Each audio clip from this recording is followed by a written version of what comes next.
In 1258, the city of Baghdad burned. The waters of the Tigris River turned red with the blood of thousands of people who died.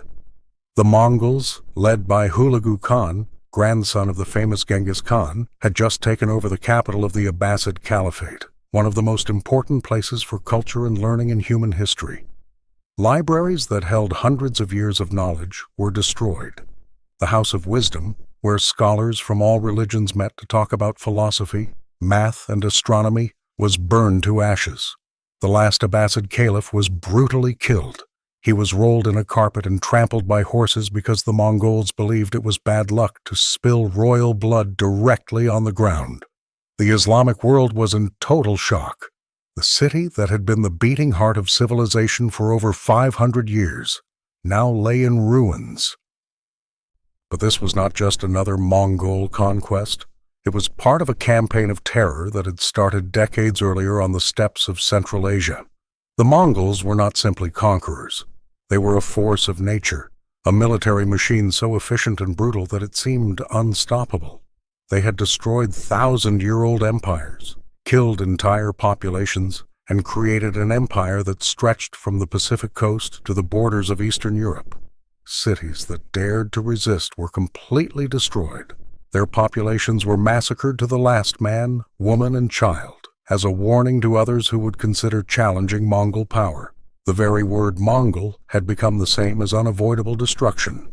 Now, after the fall of Baghdad, the Mongols turned their eyes westward. Syria lay in their path.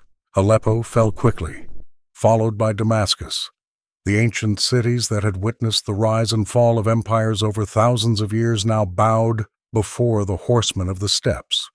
Hulagu Khan sent ambassadors to Egypt with a clear and terrifying message.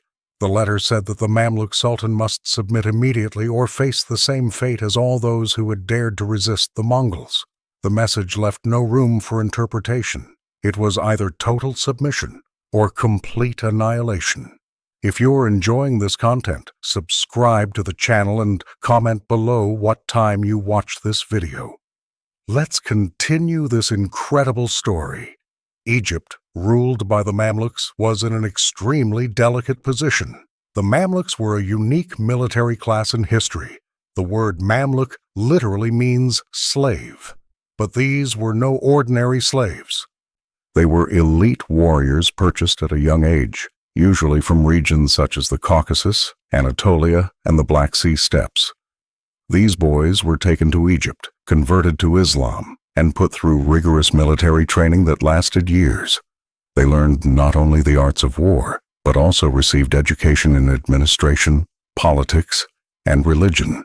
When they completed their training, they were freed and became members of an extremely loyal and close-knit military elite. The fascinating paradox was that although technically freed, they remained united by bonds of loyalty stronger than any chain. They formed a military brotherhood that eventually seized power in Egypt and established its own dynasty. The leader of the Mamluks at that critical moment was Qutuz. He had recently taken power under turbulent circumstances following the death of the previous sultan. Qutuz was himself a refugee. He had been captured as a child during the Mongol invasions of Central Asia and sold into slavery. Ironically, the man who would now face the Mongols had lost everything to them as a young man. His family had been killed, his homeland destroyed, and he had been dragged into a life of slavery. But through the Mamluk system, he had transformed from a slave into one of the most formidable warriors of his generation, and was now the Sultan of Egypt. Few men in history understood the Mongol threat better than Qutuz. He had no illusions about what was to come. When the Mongol ambassadors arrived in Cairo with their demands for submission, the Mamluk court was divided. Many advisors argued that resistance would be suicidal. After all, what had happened to all the others who tried? The Khwarezmian Empire, one of the most formidable powers in Central Asia, had been utterly destroyed. The Jin dynasty in China had fallen after decades of bloody resistance. The Principality of Kiev and other Russian lands had been devastated. Poland and Hungary had been invaded, and were only spared total conquest because the Mongols decided to return to Asia after the death of the Great Khan. Empire after empire, army after army had all been crushed under the hooves of Mongol horses. Why should Egypt be any different? But Qutuz made a decision that shocked many. He had the Mongol ambassadors executed. In medieval diplomacy, killing ambassadors was considered one of the greatest possible violations of international norms. It was an act that guaranteed all-out war with no possibility of negotiation or mercy. The Mongols were particularly sensitive to such offenses. When the Shah of the Khwarezmian Empire had executed Mongol merchants and ambassadors decades earlier, Genghis Khan personally led a campaign of revenge that resulted in the complete destruction of that empire. Qutuz knew exactly what he was doing. He was burning all bridges. There would be no submission, no negotiation, no retreat. It would be victory or death. By executing the ambassadors, Qutuz was sending a message not only to the Mongols, but also to his own people. They would fight, come what may. But Qutuz was no fool. He knew that mere courage would not be enough against the Mongols. History was full of courageous warriors who had been slaughtered by the armies of the steppes. The Mongols didn't win simply because they were ferocious. They won because they were extraordinarily well organized, disciplined, and tactically superior. To defeat the Mongols, the Mamluks would need more than bravery. They would need strategy, intelligence, and above all, they would need to use the Mongols' own weapons and tactics against them. To understand the magnitude of the challenge the Mamluks faced, we must understand exactly what made the Mongol army so devastatingly effective. The Mongols had revolutionized warfare in ways the world had not seen since the time of Alexander the Great. Their army was built around cavalry archers, a lethal combination few enemies knew how to counter. Every Mongol warrior was essentially a highly trained mounted archer from childhood. Mongol children learned to ride before they could walk properly and began training with archery at the age of 4 or 5. By 15, a young Mongol was already a veteran in terms of horseback riding and archery skills. The Mongol composite bow was a masterpiece of engineering, made of wood, horn, and sinew, bonded in layers and left to cure for years. This bow could fire arrows over 200 meters with lethal force. But the true genius lay in how the Mongols used it. They could fire with deadly accuracy while galloping at full speed, turning in the saddle to fire backward, a technique known as Parthian shooting. Picture the scene. An enemy army advances, confident of its numerical superiority. Suddenly the Mongols appear, a cloud of horsemen rapidly approaching. The enemy prepares for close combat. But before they can engage, the Mongols unleash a devastating volley of arrows and immediately retreat. When the enemy tries to pursue, the Mongols fire backward as they flee, inflicting even more casualties. This cycle of attack and retreat could continue for hours, bleeding the enemy until their formations disintegrate in frustration and exhaustion. But Mongol tactical superiority went far beyond their individual combat skills. They had developed a military communication system centuries ahead of its time. Using flags, drums, and even special arrows that whistled as they flew, Mongol commanders could coordinate the complex movements of thousands of horsemen in the midst of battle. Their formations could split, reform, flank, and execute pincer maneuvers with a precision that left their enemies completely baffled. While European and Middle Eastern armies often fought as disorganized masses of individual warriors seeking personal glory, the Mongols operated like a perfectly coordinated machine. Mongol military intelligence was equally impressive. They sent spies and scouts long before their major campaigns. Mongol merchants traveled through the lands to be invaded, mapping routes, identifying strongholds, and assessing the strength of enemy armies. By the time they finally attacked, the Mongols already knew more about the enemy territory than many of the defenders themselves. They studied their adversaries' weaknesses, exploited political divisions, and used psychological warfare to devastating effect. The Mongol reputation for brutality was in part a deliberate weapon. When a city heard how Baghdad had been destroyed, with pyramids of skulls erected as monuments to futile resistance, the will to fight often evaporated. The Mongols were also masters at assimilating technology and knowledge from their conquered enemies. When they invaded China, they captured engineers and learned the art of siege warfare. Suddenly, a steppe people who traditionally avoided walled cities were using catapults, siege towers, and even primitive explosives. Chinese, Persian, and Arab engineers were forced to serve in the Mongol armies, bringing with them centuries of military knowledge. This adaptability made the Mongols even more dangerous. They had no pride to prevent them from adopting their enemy's best practices. If something worked, they incorporated it immediately. Furthermore, Mongol logistics were revolutionary.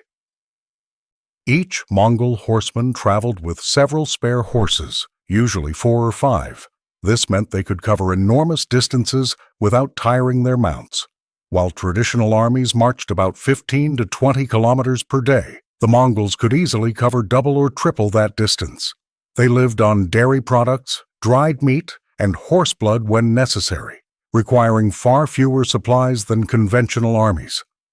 This mobility and self-sufficiency allowed them to appear in places the enemy never expected and disappear before reinforcements could arrive. It was mobile warfare brought to perfection, so when Kutuz and the Mamluks looked north to Mongol-occupied Syria, they knew they would face not just an army, but an entire war machine honed over generations.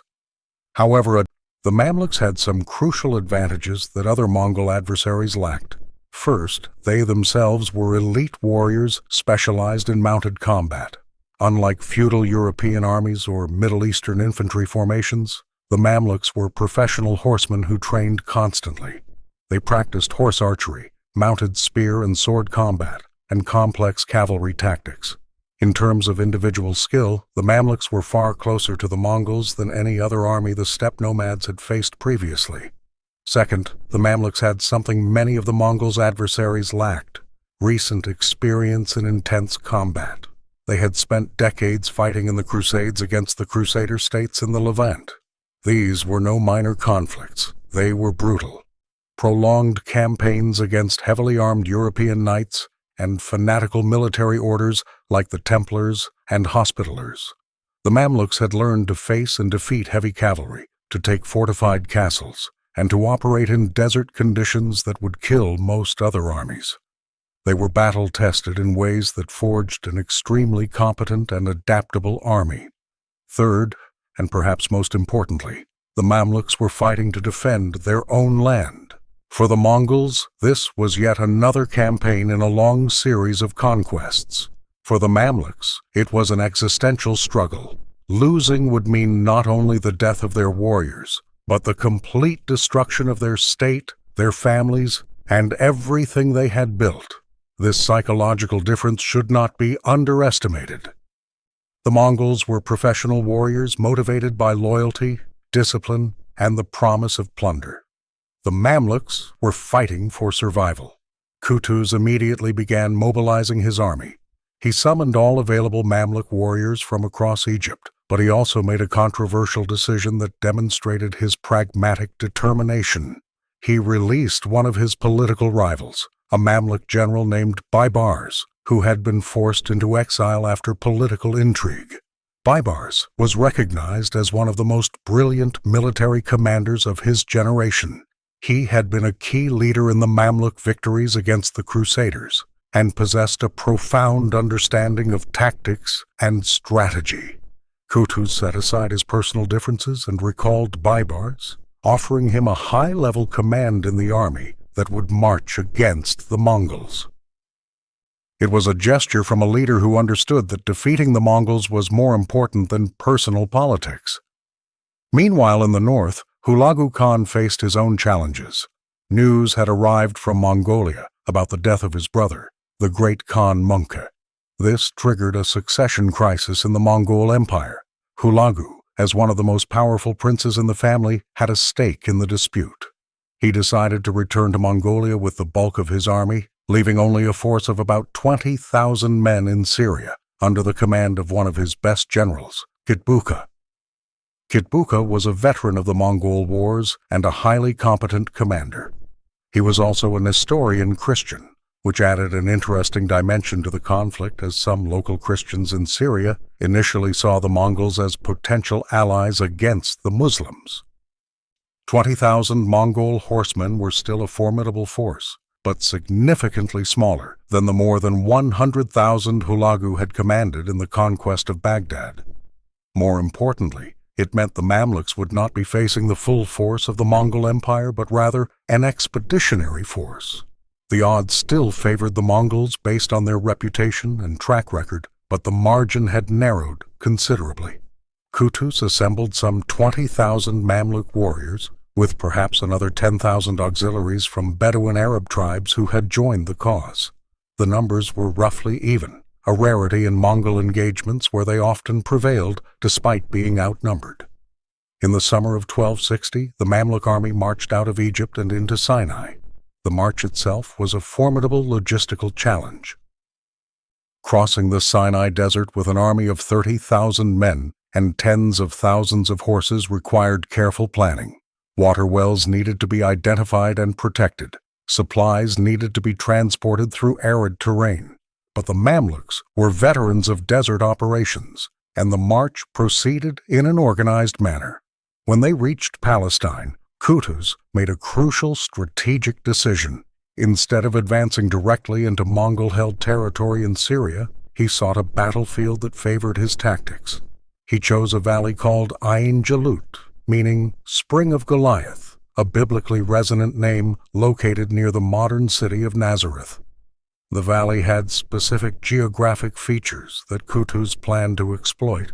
It was surrounded by hills and had limited room for large-scale maneuvers. This would partially neutralize the Mongol advantage in long-range mobile warfare. The Mongols were masters of using vast open plains for their flanking and encirclement tactics.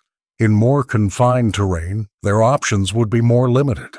Furthermore, the valley had vegetation and terrain features that would allow part of the Mamluk army to hide and prepare ambushes. Qutuz then implemented a bold psychological strategy.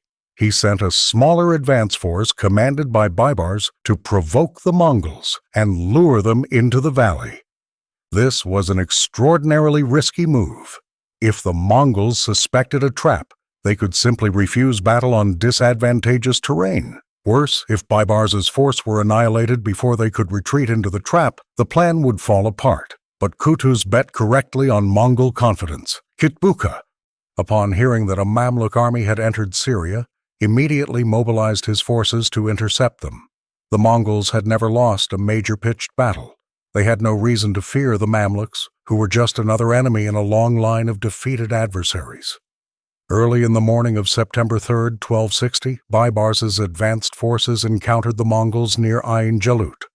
As planned, Baibars engaged the Mongols in skirmishes, exchanging arrows and making small charges before retreating. The Mongols, recognizing what appeared to be a retreating enemy, pursued. This was a tactic the Mongols knew well, having used it frequently. Feigning retreat to lure the enemy into a trap was a favorite Mongol maneuver. But Kitbuka, confident in his superiority, believed the Mamluks were genuinely retreating in panic before the Mongol cavalry. Perhaps he believed that Mongol reputation alone had broken the Mamluk will to fight.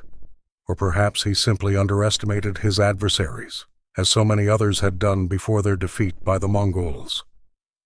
As Baibars retreated deeper into the valley, the Mongols followed, their forces stretching as they pursued what appeared to be fleeing enemies. And then, when the Mongols were deep in the valley, Qutuz gave the signal. Suddenly, from behind the hills and vegetation on the valley sides, thousands of Mamluk horsemen emerged. The Mongols found themselves surrounded on three sides. The Mongol rearguard was cut off by Mamluk forces that had been waiting in hiding. For the first time in decades of conquest, a Mongol army was trapped. But the Mongols were not an army easily panicked. Kitbuka immediately began reorganizing his forces, attempting to break the siege and regain the initiative. What followed was one of the most brutal and intense battles of the medieval era. For hours, the two elite cavalry armies clashed in the valley. Arrows darkened the sky in clouds so dense that, according to some chronicles, they resembled swarms of locusts. The sound of thousands of thundering hooves, the whistling of arrows, the screams of wounded men and horses, the clash of weapons, all created deafening chaos. The Mongols, even trapped, fought with a ferocity and discipline that had made them so fearsome. They formed defensive circles of cavalry, their formations maintaining cohesion even under massive attack. Kitbuka personally led several countercharges, attempting to create openings in the Mamluk lines. At several points, it seemed as if the Mongols might actually break the siege, but the Mamluks did not retreat. They had trained their entire lives for this type of combat. Every Mamluk warrior was, like the Mongols, an elite mounted archer. They could match the Mongols' arrow for arrow, and in close combat the Mamluks were as skilled as their opponents. Here was the secret weapon mentioned in the title of this video. It wasn't a physical weapon. It wasn't a new technology. It wasn't a mysterious device. It was something much more fundamental. The secret weapon was that the Mamluks had meticulously studied the Mongols themselves. They had learned Mongol tactics, trained to counter them, and crucially created conditions where the Mongols' greater strengths, mobility, and large-scale maneuverability were neutralized. The Mamluks used geography, strategy, and the Mongol playbook itself against them. They lured the Mongols into a trap using the feigned retreat that the Mongols themselves made famous. They turned Mongol confidence into arrogance against them. But there was more. The Mamluks possessed something few armies that faced the Mongols possessed: unshakable morale. They knew they could not retreat. Kutuz had executed the Mongol ambassadors. There would be no mercy if they lost. Every Mamluk warrior understood that this battle would determine not only the fate of Egypt, but possibly the entire Islamic world. Stories of Baghdad, Aleppo, Damascus, all the cities destroyed by the Mongols, circulated among the troops. They knew exactly what would happen to their families, their cities, their people, if they failed here. This determination was palpable on the battlefield. As the battle continued, the terrain increasingly worked against the Mongols. The valley, which limited their maneuver options, also made it impossible for them to execute their classic retreat and regroup tactic. They were trapped in a grinding battle, exactly the kind of fighting they usually avoided. The Mamluks, on the other hand, were fighting exactly as they had planned. Their lines held firm, their reserves were committed at the right moments, and their discipline remained intact even under the intense pressure of combat against the Mongols. Kutuz demonstrated exceptional leadership throughout the battle. Reports say that at a critical moment when part of his line appeared to be faltering under a particularly fierce Mongol charge, he removed his helmet so everyone could see his face and shouted, "O Islam! O my Islam!" He then personally led a charge to stabilize the line. Seeing their commander, the Sultan himself, fighting alongside them inspired the Mamluk warriors to stand firm. This was no battle commanded from afar by nobles secure on some distant hill. It was a desperate struggle where leaders bled alongside their men. As the day progressed, the battle turned decisively against the Mongols. Their casualties mounted, their formations disintegrated under the relentless pressure, and their strategic options narrowed. Kitbuka, recognizing the battle was lost, attempted to mount a final defensive position.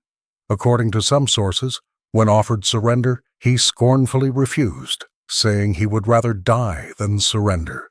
Kitbuka was killed in the ensuing battle, fighting to the bitter end. With the death of their commander, Mongol resistance finally disintegrated. Some Mongol warriors managed to escape the onslaught, fleeing north, but most were killed or captured. When silence finally descended on the Ḥain Jalut valley that night, the impossible had happened. The Mongol army, which had been considered invincible for over 50 years, had been destroyed in open battle. The bodies of thousands of Mongol warriors, men who had conquered from China to the gates of Vienna, lay scattered throughout the valley. The legend of Mongol invincibility had been shattered. What this meant for the world is difficult to overstate. News of the victory at Ain Jalut spread like wildfire throughout the Islamic world. Cities that had surrendered to the Mongols suddenly rose in rebellion. Mongol garrisons in Syria were attacked and massacred. Within weeks, the Mongols were driven out of Syria and forced to retreat to Mesopotamia. The Mongol advance westward had been permanently halted. Never again would the Mongols attempt to conquer Egypt or advance further south in the Middle East. From a long-term historical perspective, Ain Jalut is one of the most significant battles in world history. Had the Mamluks lost, it is entirely possible that the Mongols would have conquered Egypt, destroyed Mecca and Medina, Islam's holiest sites, and potentially advanced into North Africa. The course of history would have been fundamentally altered. Instead, Ain Jalut established the limits of the Mongol Empire. It demonstrated that they were not, in fact, invincible, that they could be defeated by an opponent who understood their tactics and could match their skill. The battle also cemented the Mamluk sultanate as the great power of the Middle East. The Mamluks would continue to rule Egypt and much of the Levant for the next 260 years, until the Ottoman conquest in 1517. They would become the protectors of Islam's holy sites and the leaders of the Sunni Islamic world. Ironically, the Mamluk system of military slaves turned ruling elite proved remarkably durable and effective. But the personal stories of the protagonists of Ain Jalut had tragic and violent outcomes. Qutuz, the man who had saved Egypt and perhaps the Islamic world from the Mongols, did not live to enjoy his triumph for long. Just weeks after the battle, as the army returned to Egypt, Qutuz was assassinated by Baibars and other Mamluk conspirators. The exact reasons remain debated among historians. Some suggest it was due to personal ambition, others that it was because Qutuz had promised to return lands to their original owners that Baibars and others had received as a reward. Regardless of the motivation, Baibars assumed the sultanate and would become one of the most effective and feared rulers in Mamluk history. He spent the next decades consolidating Mamluk power, driving the last crusaders from the Holy Land, and transforming Egypt into the region's dominant superpower. For the Mongols, Ain Jalut was a traumatic shock. It wasn't just a defeat, it was a humiliation. A Mongol army had been destroyed in open battle by adversaries they had underestimated. This had repercussions throughout the Mongol Empire. The aura of invincibility that had been so crucial to their conquests was shattered. Other nations and peoples who had considered resistance futile now saw that the Mongols could bleed, could be outmaneuvered, could be defeated. This didn't mean the end of the Mongol Empire, which would continue to exist for centuries in various forms. But it did mean the end of its limitless expansion. Hulagu Khan, upon learning of the defeat, was furious. He planned several campaigns of revenge against the Mamluks, but the internal politics of the Mongol Empire and conflicts with other Mongol khanates prevented him from mounting a full-scale invasion of Egypt. The Ilkhanate that Hulagu established in Persia and Mesopotamia would remain in intermittent conflict with the Mamluks for the next decades, but the border established after Ain Jalut remained essentially stable. The two states warred, negotiated, and sometimes even traded. But the Mongols were never able to reverse the outcome of that fateful battle in September 1260. The Mamluk victory had profound cultural and religious consequences. For the Islamic world, traumatized by the fall of Baghdad and the destruction of the Caliphate, Ain Jalut was a redemption. It demonstrated that God had not abandoned Muslims, that jihad could still be victorious against seemingly invincible enemies. The Mamluks became heroes throughout the Islamic world, celebrated in poems, chronicles, and folk tales. Baibars in particular became a near legendary figure, the warrior sultan who had helped defeat the Mongols and then drive out the Crusaders. Stories of his exploits, some real and many exaggerated or invented, circulated for centuries. The battle also had significant implications for the region's Christians. Many local Christians, particularly Armenians and some Syrians, had initially collaborated with the Mongols, hoping they would destroy their Muslim rulers and perhaps restore Christian rule in the Holy Land. The fact that Kitbuka was Christian had encouraged these hopes. After Ḥain Jalut, these collaborators faced severe retaliation from the Mamluks. Christian communities were attacked, churches were destroyed, and many Christians were killed or forced to flee. Relations between Muslims and Christians in the Middle East, already strained by the Crusades, deteriorated further. The dream of a Mongol-Christian alliance against Islam died in the sands of Ḥain Jalut. For the remaining Crusader states along the Levantine coast, Ḥain Jalut was a disaster in disguise. Some Crusaders had secretly hoped that the Mongols would destroy Muslim power in the region, leaving them as the sole heirs. Instead, the Mamluks emerged as the dominant power, and now turned their attention to eliminating the last vestiges of the Crusader presence. Baibars launched a series of brutally effective campaigns against Crusader cities and castles. Fortresses that had withstood generations of Muslim attacks fell to the Mamluk armies. Antioch was captured in 1268. Croc de Chevalier, perhaps the largest Crusader castle, fell in 1271. The city of Acre, the last great Crusader stronghold, finally fell in 1291. With this, 200 years of Crusader presence in the Levant came to an end. The tactical and strategic lessons of Ḥain Jalut have been studied by military commanders for generations. The battle demonstrated the importance of understanding your enemy deeply, not only their strengths, but also their weaknesses. The Mamluks won because they did their homework. They studied how the Mongols fought, practiced against those tactics, and developed specific countermeasures. They chose a battlefield that neutralized the Mongol advantages and amplified their own. They used deception to lure the Mongols into a disadvantageous position. And when the moment of actual combat arrived, they had the skill, discipline, and morale to execute their plan. The battle also illustrated the importance of personal leadership. Both Kutuz and Baibars did not command from a distance but fought in the front lines alongside their men. In military cultures where honor and personal courage were highly valued, this mattered enormously. The Mamluk warriors were not simply following abstract orders. They were following leaders who shared their dangers. This personal connection between command and troops was a significant force multiplier, especially in a battle as desperate as Ḥain Jalut. Another fascinating aspect of the battle is how it demonstrates that even seemingly perfect military systems have vulnerabilities. The Mongol system of warfare had weaknesses. Their reliance on mobility meant that in confined terrain, they lost a crucial advantage. Their preference for avoiding prolonged battles of attrition meant that when forced into such combat, they had no inherent advantage. Their reliance on their reputation made them potentially vulnerable to deception. The Mamluks identified these vulnerabilities and exploited them brilliantly. It's also important to recognize the role of chance and circumstance at Ḥain Jalut. Had Hulagu not withdrawn most of his army due to the Mongolian succession crisis, the Mamluks would have faced a much larger force, and the odds would have been dramatically different. Had Kitbuka been more cautious and refused to be drawn into the valley, the battle might never have unfolded on the terms that favored the Mamluks.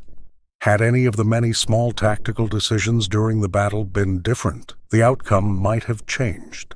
History often revolves around singular moments, and Ḥain Jalut was certainly one of those moments. The battle also reminds us that seemingly invincible empires and armies inevitably reach their limits. The Mongols had conquered the largest land empire in history, stretching from the Pacific Ocean to Eastern Europe. They had destroyed ancient civilizations and rewritten the map of Eurasia, but even they could not conquer everything. Geography, logistics, internal politics, and finally the determined resistance of capable adversaries established limits that not even the Mongols could overcome. Ḥain Jalut was where the western limit of Mongol expansion was definitively marked. For Egypt specifically, Ḥain Jalut ensured its survival as a center of power and culture. Cairo did not share Baghdad's fate. It was not sacked and burned. Its population was not massacred. Its libraries and mosques were not destroyed. Instead, Cairo flourished under Mamluk rule, becoming the largest city in the Islamic world and a center of learning, commerce, and art.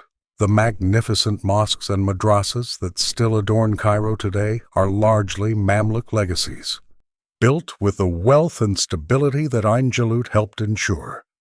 The memory of Ain Jalut remains powerful in the Arab and Islamic world today. The battle is seen as a symbol of resistance against impossible odds, of Islamic unity in the face of existential threats, and of the possibility of defeating seemingly invincible enemies through courage, strategy, and faith. In moments of crisis, Middle Eastern leaders often invoke Ain Jalut as an inspiring precedent. This is not always historically accurate or appropriate, but it speaks to the enduring power of narrative. It is fascinating to consider the parallels between the Mamluks and the Mongols. Both were, in a sense, products of the Eurasian steppes. The Mongols were nomads of the eastern steppes, while many Mamluks were originally Turkic peoples of the western steppes, the Caucasus, and surrounding regions. Both were military societies where martial skills were supremely valued. Both were elite horsemen trained from childhood. On some level, Ain Jalut was a clash between two military systems derived from similar steppe cultures but that had evolved in different contexts. The Mongols retained their nomadic tribal organization, adapted for conquest. The Mamluks had been incorporated into an urbanized Islamic state structure, but retained the warrior ethic and equestrian skills of their origins. The battle also highlights the importance of military professionalism.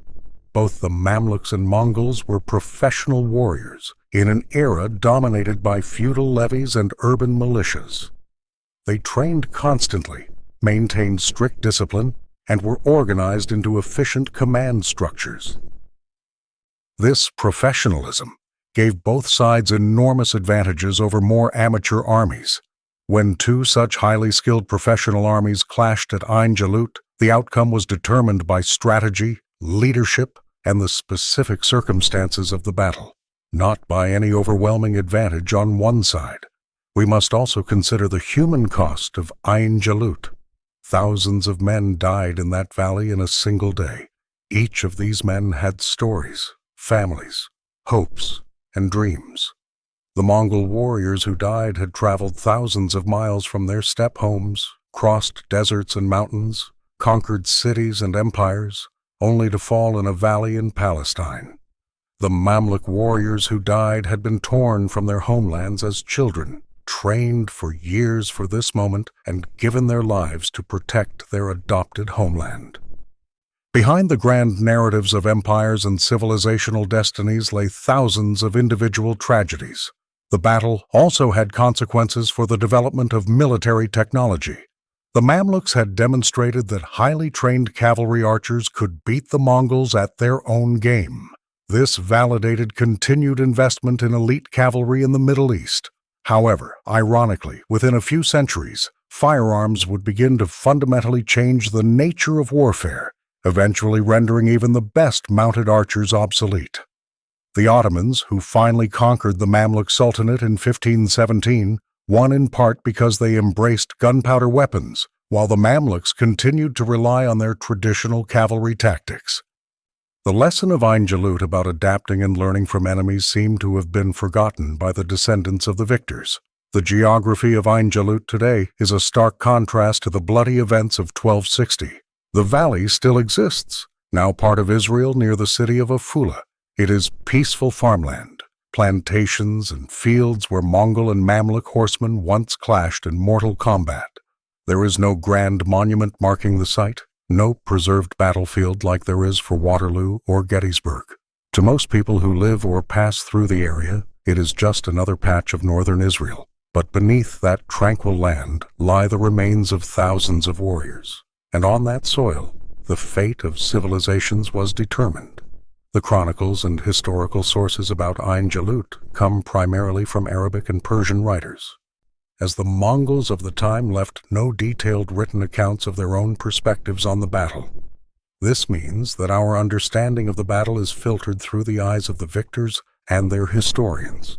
Chroniclers such as Baibars al-Mansuri, Ibn Taghribirdi, and others preserved memories of the battle, albeit writing years or decades after the events. Like all medieval historical sources, these should be read critically, recognizing biases, exaggerations, and the tendency to shape narratives for political and religious purposes. But even allowing for these limitations, the basic outline of Āin Jalut, a successful ambush by Mamluk forces that resulted in the destruction of a Mongol army, is well established. The battle is a reminder that history is not predetermined. In the mid-1260s, if you had asked any informed observer to predict the outcome of a Mongol-Mamluk confrontation, most would have bet on the Mongols. They had all the precedent on their side, but the Mamluks refused to accept the inevitable. They studied, planned, took risks, and fought, and against all odds, they won. This is a powerful lesson about human agency in history. Determination, intelligence, and courage can overcome what seem like impossible odds. Āin Jalut also illustrates the importance of leadership in critical moments. Qutuz made extraordinarily risky decisions, executing the Mongol ambassadors, marching out of Egypt to meet the Mongols instead of trying to defend behind fortifications, and bringing back Baibars despite their rivalry. Any of these decisions could have ended in disaster. But Qutuz understood that extraordinary circumstances called for extraordinary measures. He was willing to risk everything because he knew that playing it safe against the Mongols was only a slower path to defeat. Effective leaders in crisis are those who can assess situations clearly, make difficult decisions, and inspire others to follow them even when the path forward seems impossible. The battle also highlights the role of information and intelligence in warfare. The Mamluks understood their enemies because they studied them carefully. They knew how the Mongols fought, how they made decisions, and what tactics they used. This knowledge allowed them to create a strategy specifically designed to exploit Mongol weaknesses. In contrast, the Mongols appear to have underestimated their adversaries, treating the Mamluks as just another medieval army that would be easily defeated. This information asymmetry contributed to the outcome. In warfare, as in many human endeavors, knowledge is power. Āin Jalut was also a turning point for Mamluk identity. Before the battle, the Mamluks were a military elite who had seized power in Egypt, but their legitimacy was not fully established. After Āin Jalut, they were the saviors of Islam, the warriors who had done what no one else could, defeat the Mongols in open battle. This gave them prestige and legitimacy that helped cement their rule for centuries.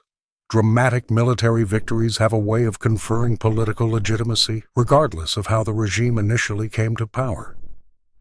It's also interesting to ponder how the battle might have unfolded differently if various technologies or tactics had been available or employed differently. If the Mongols had brought more of their siege engines and artillery, might that have changed the dynamics? If the terrain had been more open, would the Mongols have had more room to maneuver and potentially turn the tide of the battle? If Hulagu had remained with his full army, would the Mamluks even have attempted to give battle? These counterfactual questions are speculative, but they help us understand how contingent the historical outcome truly was. The Battle of Ain Jalut remains relevant today, not only as history, but as a case study in strategy, leadership, and the dynamics of asymmetric conflict, when a seemingly invincible adversary is defeated by a seemingly weaker side through better strategy, enemy knowledge, and exploitation of geographic and psychological advantages. It offers lessons that transcend its specific historical context. Military analysts and historians still study Ain Jalut for these reasons. In conclusion, the secret weapon that destroyed the Mongol army at Ain Jalut was not a mysterious technology or a new invention. It was something far more fundamental and powerful. It was deep knowledge of the enemy, carefully crafted strategy, courageous leadership, tactical excellence, clever use of terrain, and perhaps above all, unwavering determination. The Mamluks won because they refused to accept that the Mongols were invincible.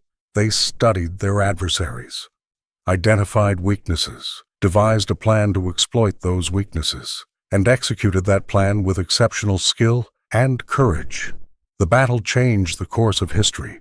It saved Egypt, protected the holy sites of Islam, established the western limits of Mongol expansion, and shattered the myth of Mongol invincibility. It demonstrated that even the most formidable conquerors can be defeated when faced with equally skilled opponents, better prepared, and fighting on their own ground. The shockwaves of Ain Jalut reverberated for centuries, shaping the political, cultural, and religious development of the Middle East in ways we still feel today. So when we think of Ain Jalut, we should remember it not just as an ancient battle, but as a defining moment when human courage, intelligence, and determination changed what seemed like the inevitable course of history. It was a day when elite warriors clashed in a valley in Palestine and determined the fate of nations. It was the day the impossible happened, when the invincible Mongols finally met defeat, and the world was never the same again. For the Mamluk warriors who fought that day, and for millions of Muslims who received news of the victory in the weeks and months that followed, Ain Jalut was seen as more than a military victory. It was a manifestation of divine will, proof that Allah had not abandoned the faithful in their darkest hour. When Qutuz shouted, "O Islam!" in the heat of battle, it was not just a battle cry. It was an invocation of faith, a call to Allah to bear witness to the struggle of His people. For those who believed, the victory at Ain Jalut was not simply the result of superior strategy or martial skill, but a blessing granted by Allah to those who remained steadfast in their faith in the face of impossible odds. This spiritual dimension of the battle is integral to how it has been understood and remembered throughout the centuries, transforming it from a military event into a moment of profound religious significance.